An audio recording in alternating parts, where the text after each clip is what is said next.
The thing about British crime fiction is it's got a long and distinguished history, and there are writers like Dickens, possibly our greatest writer, who was a crime writer, and his friend Wilkie Collins certainly was a crime writer.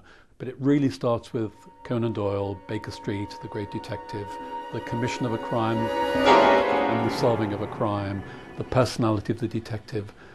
Then you have Agatha Christie, obviously with Poirot, who is a kind of version of Sherlock Holmes, Miss Marple, who's something totally new. You have modern coppers like Rebus, Ian Rankin, Val McDermott with Dr. Tony Hill, Mark Billingham. It seems a week doesn't pass where we don't have another excellent new British crime writer.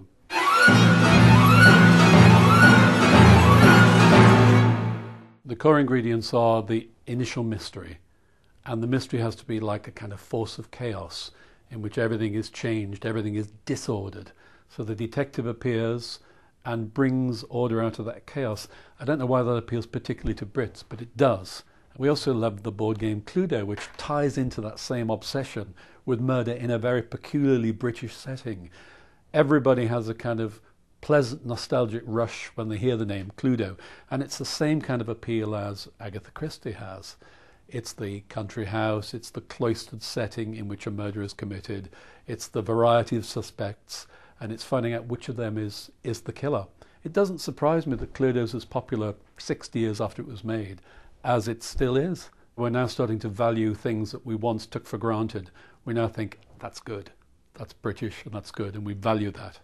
Cluedo has fantastic heritage. The fact that it was a board game that was developed here in the UK means we just have this massive affinity for it. It's something that we really do love. When we think about the characters, Miss Scarlett, Colonel Mustard, these are characters that we've grown up with. Then we move into the rooms, the fantastic rooms of the English Tudor mansion, the weapons, the dagger, the rope. You know, these are things that are just completely synonymous with Cluedo.